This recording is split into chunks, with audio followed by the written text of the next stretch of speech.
नमस्कार। पाकिस्तान नामा में आपका स्वागत। मैं हूं प्रकाश हिंदुस्तानी। पिछली बार मैंने हार्दिक दुर्भावना सहित में पाकिस्तान के बारे में कुछ जानकारी दी थी तो मित्रों को बहुत पसंद आई। उन्होंने कहा कि पाकिस्तान के बारे में लोगों की जिज्ञासा होती है और हम जानना चाहते हैं कि पाकिस्तान में क्या चल रहा है। इसमें हमने जो सामग्री जुटाई है वो पाकिस्तान के सोशल मीडिया, वहाँ के ब्लॉग्स और माइक्रो ब्लॉगिंग साइट से ली गई है। कुछ न्यूज एजेंसियों की खबरें भी हमने इस पर समाहित की है। हमारी खबरों के स्रोत वे ही हैं। एक बात और बताना चाहूँगा कि इस कार्यक्रम के जरिए हम पाकिस्तान की प्रशंसा में कोई दिए बत्ती नहीं करने वाले हैं। हम यही कहना चाहते हैं कि दुनिया का सबसे अच्छा देश तो हिंदुस्तान है। बेशक हिंदुस्तान है और रहेगा, लेकिन अगर हिंदुस्तान के करीब कोई देश है तो वो पाकिस्तान हो सकता है। हो सकता है कि पाकिस्तान भारत के बाद एक बेहतर मुल्क हो, लेकिन अभी तो इसके कोई आसार नजर नहीं आते, क्योंकि भारत के पास अपनी सेनाएं हैं और पाकिस्तान वो मुल्क है जहां सेना के पास एक मुल्क है।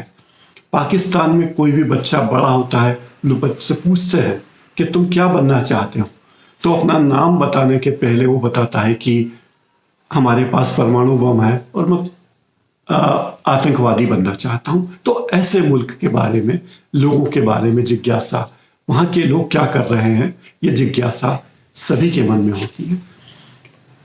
आज हम इस कार्यक्रम में बातें करेंगे पाकिस्तान में बढ़ती महंगाई की। वहां शक्कर के दाम आसमान छू रहे हैं, लोगों का जीना मुहाल हो रहा है। दूसरी चर्चा हम करेंगे, पाकिस्तान ने 5 प्रमुख वेबसाइट और ऐप पर रोक लगा दी। आखिर क्या कारण है कि पाकिस्तान ने यह रोक क्यों लगाई। आज हम इस पर भी चर्चा करेंगे कि पाकिस्तान में किस तरह भारत और भारत के प्रधानमंत्री के खिलाफ सोशल मीडिया में जहर उगला जाता है और उसका क्या तोड़ भारत ने निकाला है। और अभी अभी यह कार्यक्रम रिकॉर्ड करते वक्त ही खबर मिली है कि पाकिस्तान में रह रही अमेरिकी ब्लॉगर सिंथिया चिकी को 15 दिनों के भीतर पाकिस्तान छोड़ने का आदेश दे दिया गया है। सिंथिया पाकिस्तान में रहती हैं, ब्लॉग लिखती हैं। पहले उन्हें 10 सितंबर तक का वक्त था, लेकिन 10 तारीख के बाद अब कहा गया कि 15 दिन का समय दिया जा रहा है। इसमें आपको देश छोड़ना ही छोड़ना है। सिंथिया रिची जो हैं काफ़ी पॉपुलर है और उनके बारे में कहा जाता है कि वे पाकिस्तान पीपल्स पार्टी की बड़ी निंदा करती हैं। पाकिस्तान पीपल्स पार्टी ने इसकी आलोचना की थी कि ये उन्हें पाकिस्तान से बाहर निकाल दिया जाए। आज हम इस पर भी बात करेंगे कि पाकिस्तान में नवाज शरीफ को वापस लाने के लिए, जो लंदन में है, उन्हें वापस लाने के लिए अल्टीमेटम दिया गया है। इसके पीछे क्या कारण है, और यह भी बताएंगे कि नवाज शरीफ की बेटी मरियम किस तरह पाकिस्तान के सरकार के पीछे पड़ी हुई है। खासकर बाजवा उनके बाजवा मरियम के निशाने पर है। इसके अलावा हम आज ये भी बात करेंगे कि मशहूर फ्रेंच पत्रिका जिसका नाम है शार्ली हेब्दो, हिंदी में कई लोग उसे चार्ली हेब्दो बोलते हैं, लेकिन फ्रेंच में उसे कहा जाता है शार्ली हेब्दो। शार्ली हेब्दो ने फिर खुराफात की है और अपनी साप्ताहिक पत्रिका के कवर पर पैगंबर साहब के रेखाचित्र फिर प्रकाशित किए हैं। पहले 5 साल पहले जब उसने मोहम्मद साहब की तस्वीर पर कार्टून छापा था तो पूरे फ्रांस में दंगा हुआ था, पूरी दुनिया में दंगा हुआ था, यहाँ तक कि भारत में भी काफ़ी विरोध हुआ था। ये 5 साल पुरानी घटना है, लेकिन अब फिर पाकिस्तान में इसी बात को लेकर जोश, गुस्सा है लोगों में, और वहाँ के मुस्लिम धर्मगुरु लोगों से अपील कर रहे हैं कि वे संयम बनाए रखें और उत्साह न खोएं। तो चलिए जानते हैं खबरें विस्तार से। पाकिस्तान में क्या चल रहा है, प्रकाश हिंदुस्तानी का पाकिस्तान।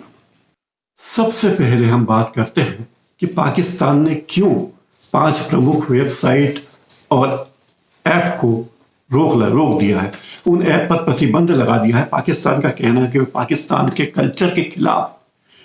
वहाँ जिन ऐप पर रोक लगा है उनमें मशहूर डेटिंग ऐप है टिंडर, जो काफ़ी पॉपुलर है। इसके अलावा ग्रिंडर, टेक्ड स्काउट और से है SAYHI, इन पांचों पर रोक लगा दी गई है और उन्हें बाहर निकाल दिया गया।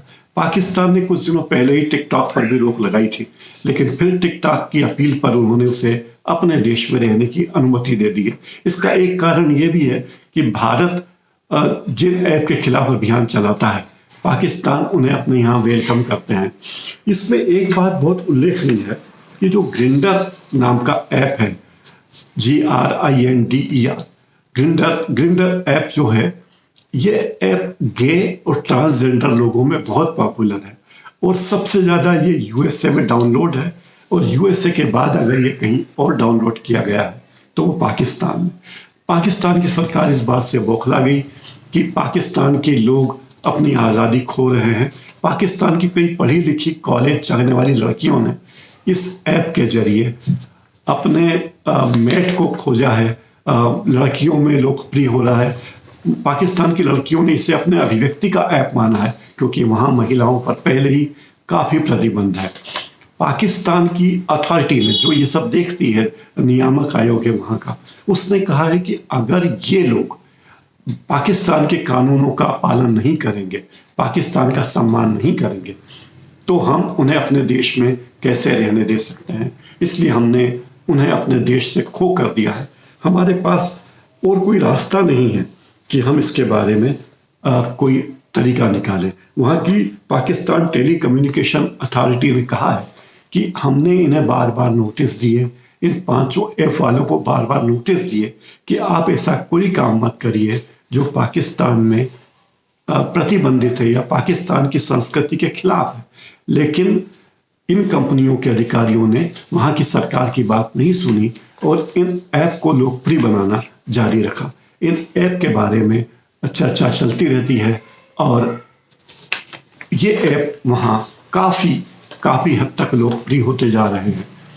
दूसरी बात ये कि पाकिस्तान वो देश है जहाँ ये माना जाता है कि महिलाओं को आज़ादी नहीं होनी चाहिए, महिलाओं की आज़ादी के खिलाफ है देश। इसलिए इस तरह के ऐप को और जारी रखने का तो सवाल ही नहीं उठता। आइए अब बात करते हैं कि कैसे पाकिस्तान में भारत के प्रधानमंत्री और भारत की सत्तारूढ़ पार्टी के खिलाफ सोशल मीडिया पर लगातार अभियान चल रहा है और भारत सरकार की अपील पर क्या कार्रवाई हुई। और स्टैनफोर्ड यूनिवर्सिटी की एक ऑब्जर्वेटरी ने भी जांच की तो पाया कि पाकिस्तान शरारती है और आदतन वो ये सब बातें कर रहा है। ये इस बारे में भी थोड़ा सा जान लेते हैं। स्टैनफोर्ड यूनिवर्सिटी की ऑब्जर्वेटरी नाम की कोई संस्था है, उसने ये पता लगाया है, एक अध्ययन किया कि पाकिस्तान में सोशल मीडिया पर एक्टिव लोगों का एक ग्रुप लगातार भारत के प्रधानमंत्री नरेंद्र मोदी जी और यहाँ की सत्तारूढ़ भारतीय जनता पार्टी के खिलाफ लगातार अभियान चलाते रहते हैं। इस अभियानबाजी के खिलाफ भारतीय अधिकारियों ने शिकायत की है और फेसबुक को भी इसकी जानकारी दी है। उसके बाद फेसबुक ने 1 सितंबर से यानी कल से 103 फेसबुक पेज, 78 फेसबुक ग्रुप्स और करीब 550 से ज़्यादा अकाउंट बंद कर दिए हैं। इसके अलावा इंस्टाग्राम के भी 100 से अधिक अकाउंट बंद कर दिए जा चुके हैं, क्योंकि इन सब का एकमात्र लक्ष्य था कि सोशल मीडिया पर भारत के खिलाफ सुनियोजित तरीके से, कुनियोजित कहना चाहिए, कुनियोजित तरीके से प्रचार करना, और वे उसमें काफ़ी हद तक कामयाब भी हो रहे थे। तो आखिर इन सोशल मीडिया कंपनियों को भी कार्रवाई करनी पड़ी और उन्हें मानना पड़ा कि ये सब चीज़ें नहीं होनी चाहिए, और अंततः ये कार्रवाई उन कंपनियों ने की। अब पाकिस्तान के अधिकारी कह रहे हैं कि यह हमारी निजी आज़ादी है और हम ऐसी कोई बात नहीं कर रहे हैं, लोगों की आज़ादी है। सरकार ने इसके लिए लोगों को प्रेरित नहीं किया है, सरकार ने किसी से नहीं कहा है कि लोग इस तरह के कार्य करें, लेकिन फिर भी ऐसा हो रहा है। तो अब इसके बारे में क्या कदम उठाए जा सकते हैं, भारत सरकार और क्या कदम उठा सकती है, इस पर भी विचार हो रहा है। एक और बात है कि ये सोशल मीडिया के जो लफंगे हैं पाकिस्तानी, इनकी एक और आदत है कि प्रधानमंत्री के कार्यक्रम, प्रधानमंत्री की सभाओं और प्रधानमंत्री के भाषणों का मजाक उड़ाने वाले मीम्स और पोस्ट शेयर करें।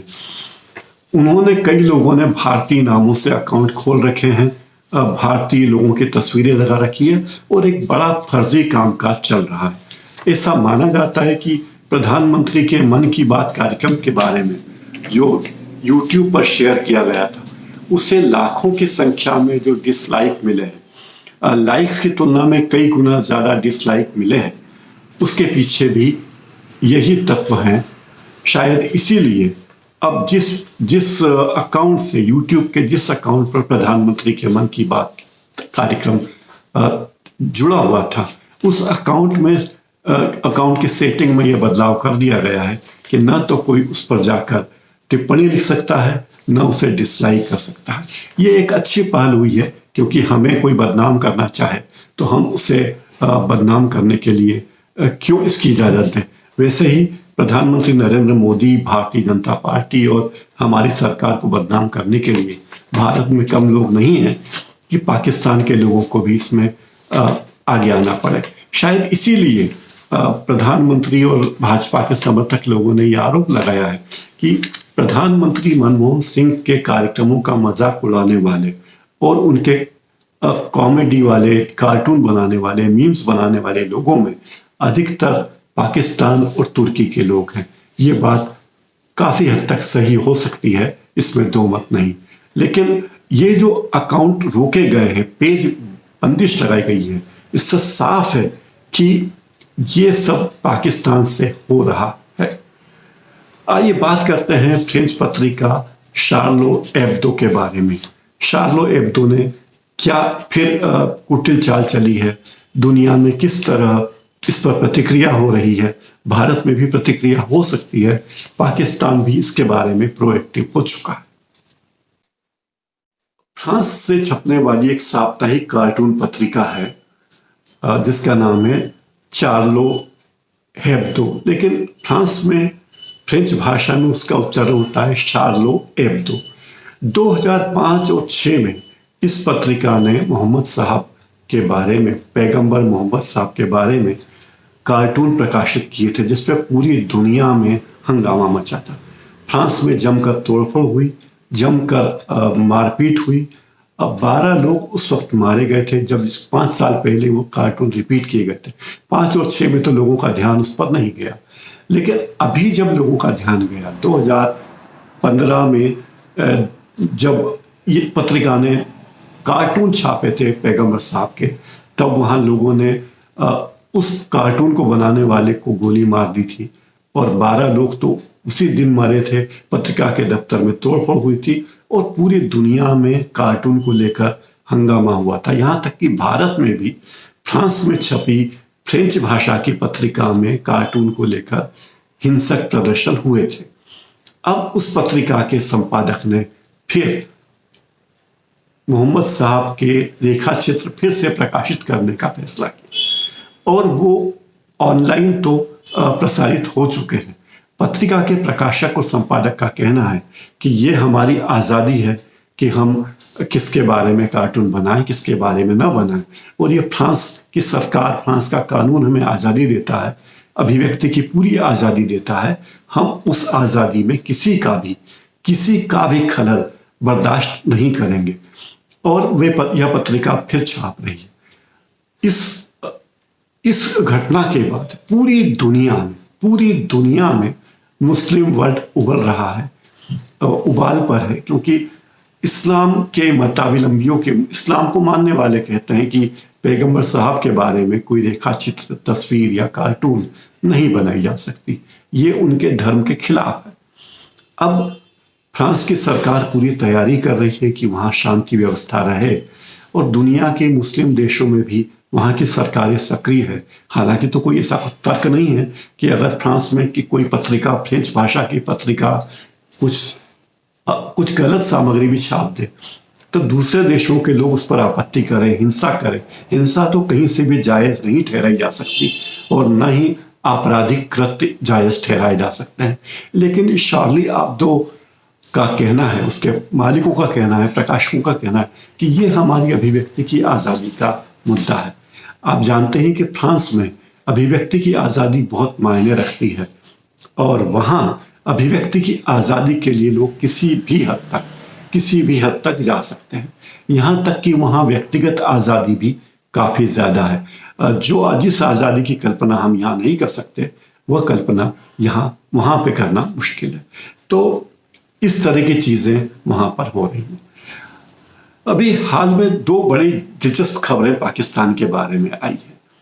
एक खबर तो ये है, और दो बड़ी दिलचस्प खबरें आ रही है। एक खबर तो यह है कि पाकिस्तान के कराची में पिछले दिनों आए भारी तूफान से जो गंदगी और अव्यवस्था मची थी, उसके खिलाफ स्थानीय लोगों ने ही मोर्चा खोल लिया।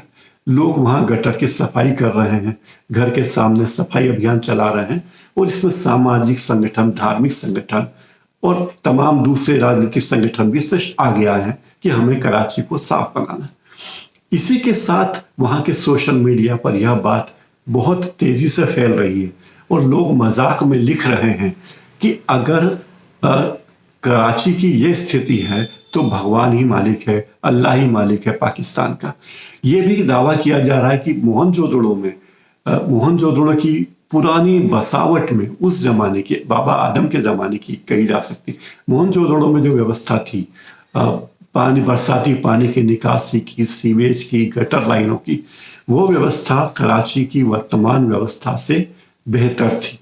इसका मतलब ये कि हजारों साल में पाकिस्तान पीछे की ओर गया है जनता को दी जाने वाली सुविधाओं के मामले में। तो बड़ा मजाक उड़ रहा है, लोग मजाक उड़ा रहे हैं और कह रहे हैं कि क्या ये पाकिस्तान की हालत है।